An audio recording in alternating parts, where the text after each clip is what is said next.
20 ans après la création de la loi organique qui porte notre statut d'autonomie et qui définit les lois du pays en Polynésie, quel bilan faut-il en faire?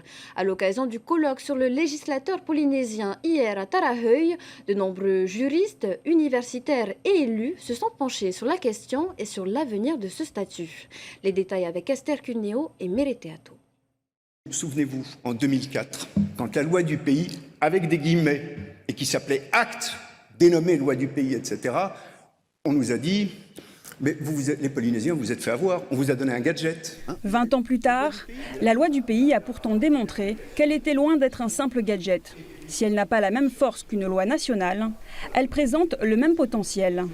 Alors pourquoi chercher à aller plus loin et atteindre l'autonomie législative? Nos lois de pays sont encore des lois de pays, sont encore des actes administratifs. Alors après, il y a plein de prérogatives, il y a de nombreuses prérogatives qui font que ça ressemble à une loi. Mais il faudrait qu'on passe le cap et que le législateur fasse basculer ça dans l'escarcelle de la loi. Il faut que ça devienne vraiment une loi. C'est que depuis 2 ans, la Polynésie ne cache plus ses ambitions d'autonomie législative à l'occasion d'une prochaine révision constitutionnelle.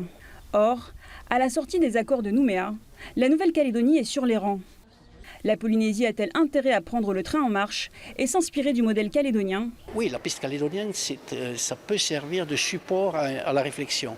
Mais je pense qu'on peut avoir nos propres ambitions dans le domaine. Nos ambitions à nous, parce qu'on a des problématiques qui nous sont propres. Il faudrait qu'on essaye d'avoir le même statut et essayer d'avoir un contrôle un peu différent. Au-delà de la loi du pays, certains juristes estiment que la Polynésie a de toute façon vocation à s'inspirer du statut calédonien, notamment sur la définition d'une citoyenneté.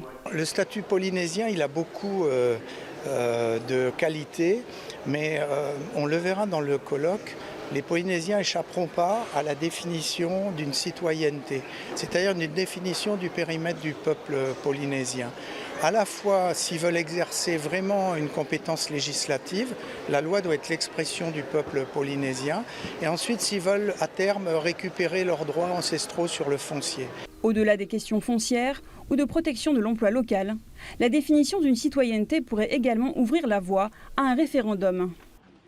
Or, le scrutin d'autodétermination calédonien a démontré toute la complexité de l'exercice.